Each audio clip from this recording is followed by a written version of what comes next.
So I'm thinking with being a new year here, 2022, be good. I haven't shot a mechanics video in a little while, so let's cover 8 points of pitching mechanics for guys learning how to pitch this year. So this will be relevant from all ages if you're a youth sports, 8, 9, 10, learning how to pitch this year, or if you're going into high school and you're trying to figure out, hey, maybe I should learn how to pitch. Hopefully this video will help you.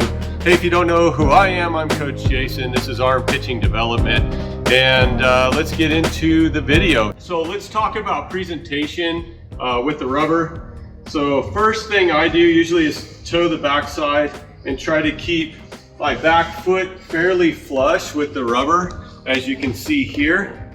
And then as I'm getting my sign, I usually put the ball into my back hip here and just kind of turn and look in and get your sign there. Once you come set, the front foot and the hands, for me, work together in that fashion. I'm just right around my abdominal region, right around where your belly button is. So set, hands together on foot placement.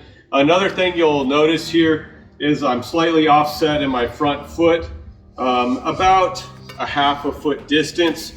I do this because, especially at younger ages, this allows for some opening up here on the front side.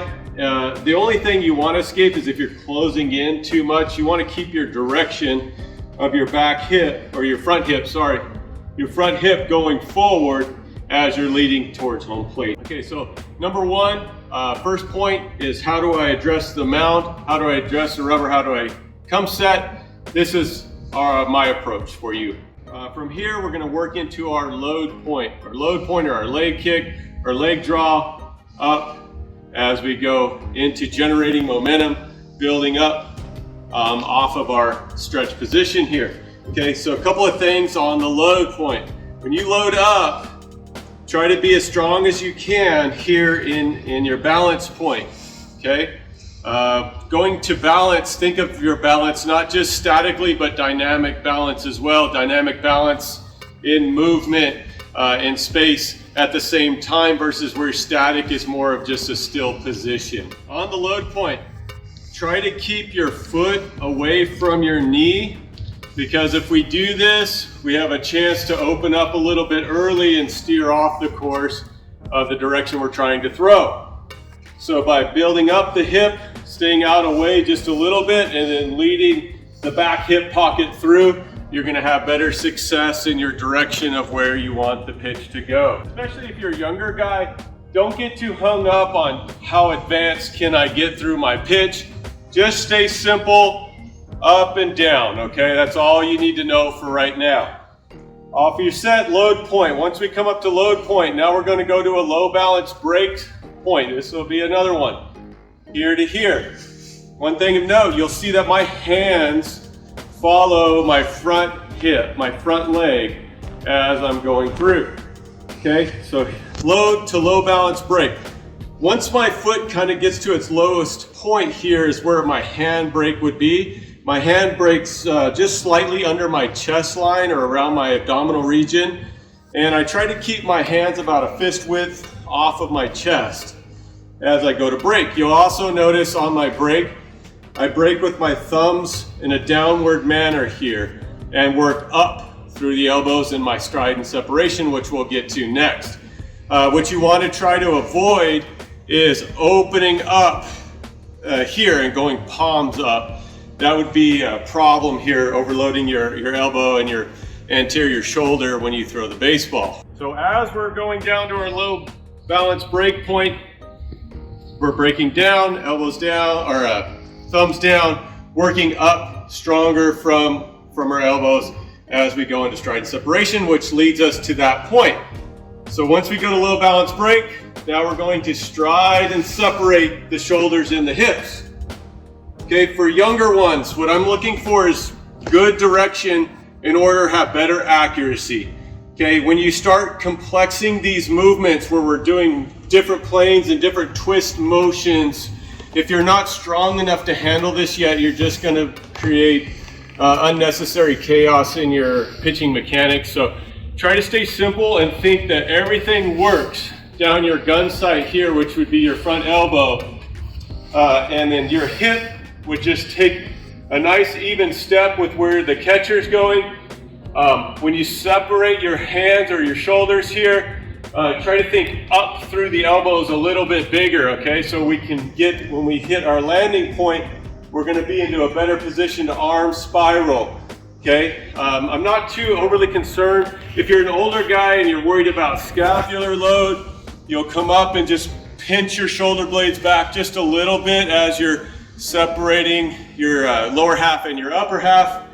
Your arm position is going to be probably right around, a 45 or so here. You don't want to overdo it here this way, a little bit too much, and you're overdoing your posterior shoulder. You don't need to reach back this way. Just bring it up through the elbows just a little bit stronger here in this position, staying on top of the baseball as we go. Your arm spiral should be at its pinnacle, usually right about front foot strike when you land on your stride and separation here. Okay, try to keep your chin over your abdominals when you're pitching versus losing your hip structure, falling away from your target. We want to have a good strong base as we're pitching and going through the target here as we extend into our throw and finish phase, which will be coming up down the road. Another thing to note about your stride and separation is how long should I be striding out, or how long should that be? Here's the way I always tell the guys that work out in here. It should be somewhere between 80 and 100% of your body height. But the thing to note is that everyone's legs are a little bit different, and your stride length's gonna match your legs. So you might have a longer torso, but shorter legs. So you're gonna have a little bit shorter stride length. You might have a little longer reach out to the catcher. So try to find your optimal zone. It's somewhere right around that 80 to 90% range usually. You'll have to tinker at that and look at that. You don't want to be too short and you don't want to be too long, because then you'll run into some mechanical deficiencies there. Coming off of stride and separation up through, once we get to this point, we're going to transition the hips through to bring our arm through in a more powerful position here, staying behind the baseball as I throw.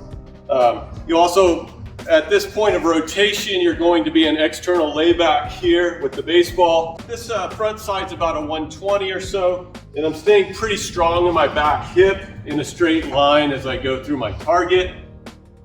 So once you convert that energy, try to keep your shoulders square with your target. From the glove side, we don't want to leak it around. We want to keep going straight through the target here.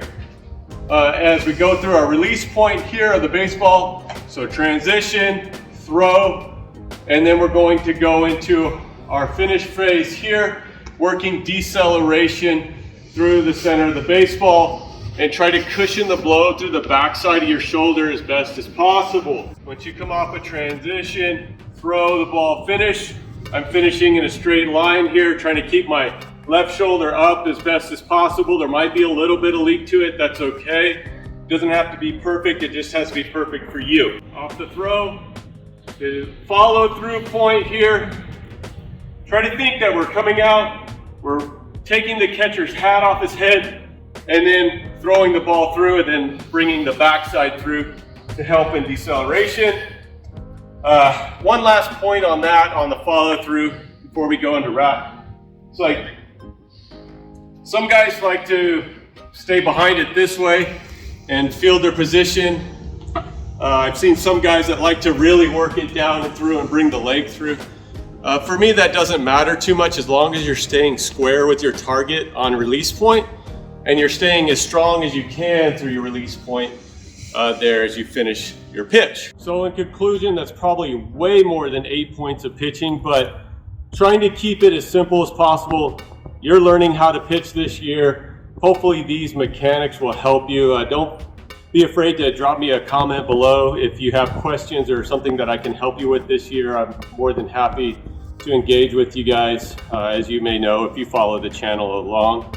Also, if you found value in the video, go ahead and please hit the subscribe button for us, and so you don't miss out on any more pitching tips, drills, exercises, and workouts. Until I shoot the next